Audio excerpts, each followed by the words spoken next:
Guys, welcome back to my next video. आज चाहिँ हामी भर्खरै रेडमीको लन्च भएको रेडमी नोट 10 लिएर आएको छौँ। आज चाहिँ हामी यसको अनबक्सिङ गर्न गइरहेको छौँ। हामीसँग चाहिँ यो ग्रे कलरमा छ अनि 4GB ऱ्याम 128GB रोममा छ। यो देख्न सक्नुहुन्छ। अनि आज चाहिँ हामी यसको अनबक्सिङ गर्दैछौँ।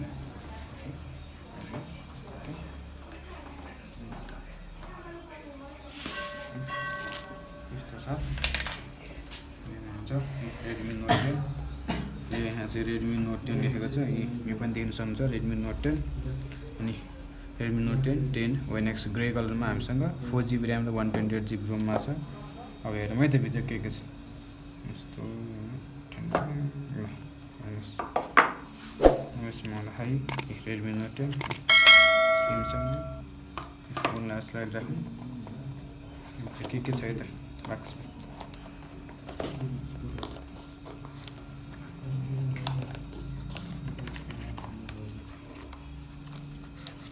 केस चाहिँ बाक्नु छ। डकुमेन्टेसन रहेछ हेर्नुहोस्। अनि केस छ। हामीसँग टाइप सी छ। टाइप सी केबल देख्न सक्छ हामीले। टाइप सी केबल हेर्नुहोस्। टाइप सी केबल छ। त्यसै गरी हामीसँग 33 वाटको छ।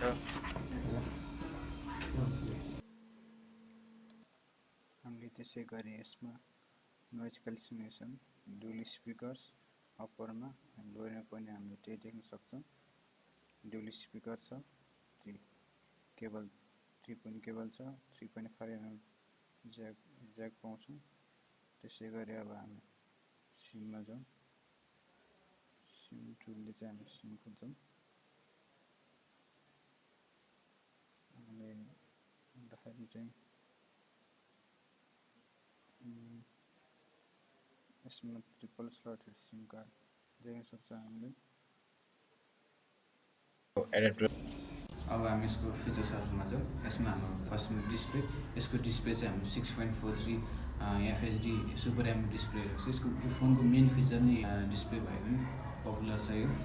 अनि यसको रिफ्रेस रेट चाहिँ 60Hz र यसमा चाहिँ अगाडि चाहिँ कोर्निङ ग्लास 3 र पछाडि चाहिँ पोलिकार्बोनेटले बनेको छ। त्यसै गरी अब प्रोसेसरको कुरा गर्दाखेरि यसमा स्न्यापड्रागन 678 प्रोसेसर युज भएको छ। साथै 612 एड्रेनो जिबीले बुस्ट गरेको छ यो डिभाइसलाई।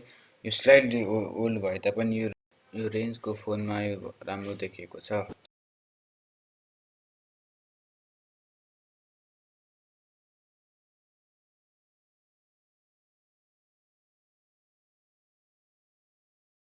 यो चाहिँ हामी रेगुलर युजेसको लागि हेभी एप चलाउनलाई मल्टिटास्किङको लागि चाहिँ यो चाहिँ राम्रो नै छ। अब यसको गेमिङ पर्फर्मेन्स हेर्दा COD पब्जीहरू चाहिँ राम्रो हाई सेटिङमै खेल्न सक्छ, तर लो FPS चाहिँ CODमा हामीले देखेका छौँ। अब हामीले यसको ब्याट्रीको कुरा गर्दाखेरि यसमा 5000 mAh लार्जेस्ट ब्याट्री भएकोले गर्दाखेरि त्यो मात्र नभएर 33 वाट फास्ट चार्ज। यो चाहिँ 0 to 100% चाहिँ 74-75 मिनटमा चार्ज हुन्छ। यो चाहिँ एक दिनसम्म मजाले टिक्छ।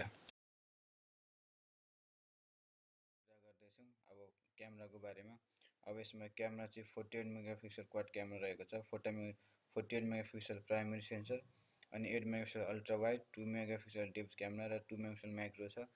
हामीले यसमा बेजल्सहरू एभरेजमा देख्न सक्छौँ। यो एमोलेड डिस्प्ले भएको हुनाले गर्दाखेरि भिडियो र अडियो क्वालिटी चाहिँ राम्रो देखिन्छ। यो चाहिँ मेरो फर्स्ट इम्प्रेसन हो। हजुरलाई फेरि म रिभ्यू गरेर चाँडै नै अर्को भिडियो लिएर आउनेछु। भिडियोलाई लाइक गर्नुहोला, सब्सक्राइब गर्नुहोला। यसले गर्दा चाहिँ म नयाँ भिडियो बनाएर चाहिँ हजुरको माझमा फेरि आउनेछु। धन्यवाद।